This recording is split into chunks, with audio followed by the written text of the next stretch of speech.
Selamat malam kembali. Kita kembali berkumpul untuk mendengarkan firman Tuhan yang sudah kita jalankan selama 8 hari. Dan ini hari ke-9, hari di antara dua hari raya Imlek dan hari raya Muharram. Muharram adalah perpindahan Nabi Muhammad dari Mekah ke Madinah untuk memulaikan misinya, sedangkan Imlek adalah panen yang meriah. Ini semua pesta-pesta memberikan harapan pada manusia.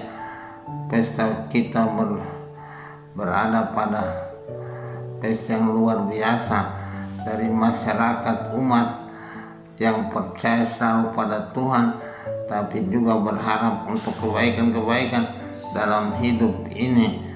Jadi kita berharap semua apa yang kita rayakan ini membawa dampak pada kehidupan kita dengan segala kemurahannya.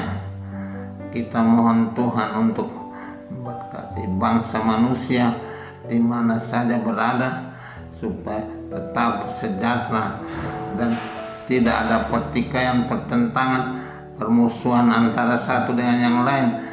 Juga kita berharap bangsa Indonesia melewati pemilu dengan aman dan damai tanpa permusuhan antar manusia, sebab itu merupakan bencana bagi kehidupan bersama. Kita mohon Tuhan melakukan kesatuan dan persatuan kita bangsa Indonesia selalu dan selamanya.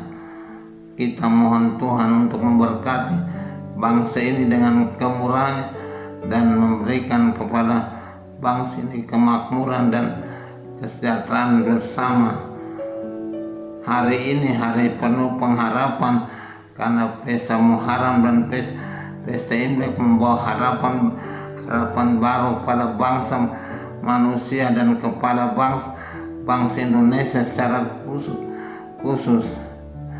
Kita tahu bahwa itu merupakan harapan semua orang, tidak hanya satu orang, tapi kita semua berharap kebaikan dan kesejahteraan akan muncul di tengah kita. Dan pemilu yang kita adakan merupakan juga suatu harapan baru, sebab dengan adanya pemimpin baru semoga ada pembaharuan dan berkat-berkat baru bagi bangsa dan bagi negara dan bagi rakyat Indonesia.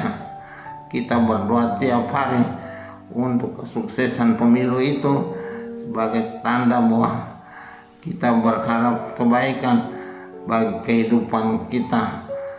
Hari ini kita menyaksikan permusuhan antara rakyat dengan Raja Daud dan keluarganya. Nabi Yahya mengoyakkan pakaiannya dan memberikan suatu tanda perpisahan untuk menjadi tanda bahwa kesatuan antara bangsa tidak lagi terjadi, tapi menjadi suatu permusuhan di antara mereka. Hal seperti ini tidak terjadi di antara kita, di antara bangsa Indonesia. Kita harus tetap bersatu untuk menumbuhkan kehidupan yang baik di antara kita. Dimanapun kita berada, kita membawa kesatuan, persatuan bangsa dan kesatuan dalam hidup ini. Dalam Injil kita melihat suatu kejadian yang luar biasa dari Tuhan Yesus. Tuhan pergi berjalan ke danau Galilea, ke daerah Dekapolis, dan di situ dia berjumpa dengan satu penyakit yang betul-betul menyusahkan orang.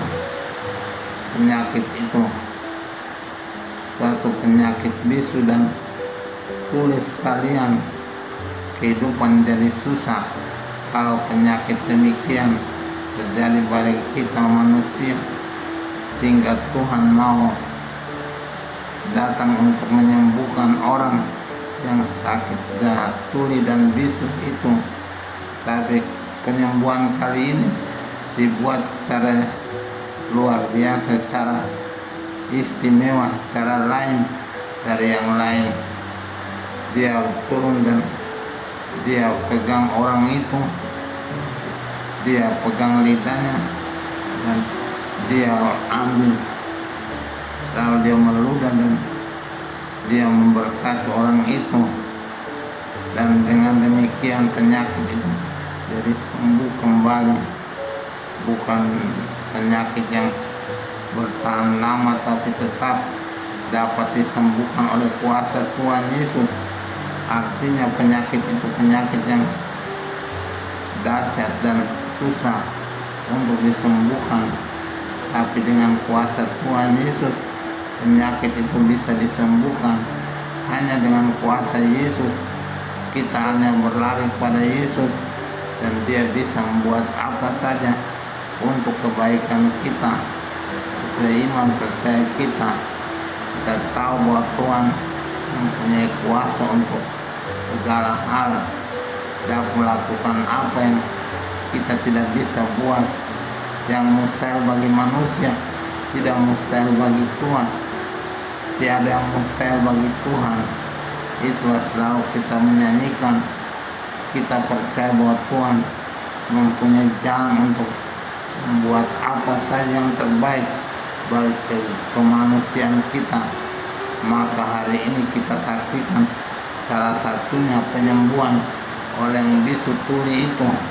Sudah bisu tuli lagi, sehingga dengan kuasa Yesus dia bisa disembuhkan. Kita memohon pada Tuhan agar apa yang kita saat ini merasa sulit dalam hidup kita, dalam masyarakat kita, dan segala pergaulan kita, apa yang kita bisa hadapi, bisa kita mohon Tuhan membantu, memberikan kuat kuasanya untuk menyembuhkan atau menyelesaikan perkara yang kita hadapi itu. Dengan demikian semoga harapan manusia tetap ada dalam situasi apapun. Manusia tetap maju karena Tuhan memberikan kuasanya, menopang dengan kuasanya, memberikan jawaban-jawaban pada waktu manusia benar-benar sudah tidak bisa melakukan apa lagi. Kita dapat berharap bahwa kuasa Tuhan memberikan jalan keluar terbaik dalam persoalan kita. Semoga demikian. Amin.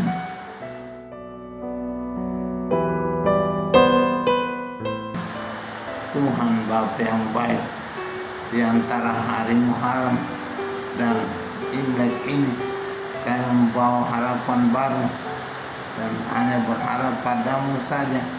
Mohon Engkau tidak meninggalkan kami berjalan sendirian, melainkan dengan kuat kuasa-Mu hadir selalu dalam hidup kami, melalui lorong-lorong yang kami lalui. Kuasa-Mu selalu ada untuk menopang kami. Demi Kristus Tuhan dan Juru Selamat kami sepanjang segala masa. Amin.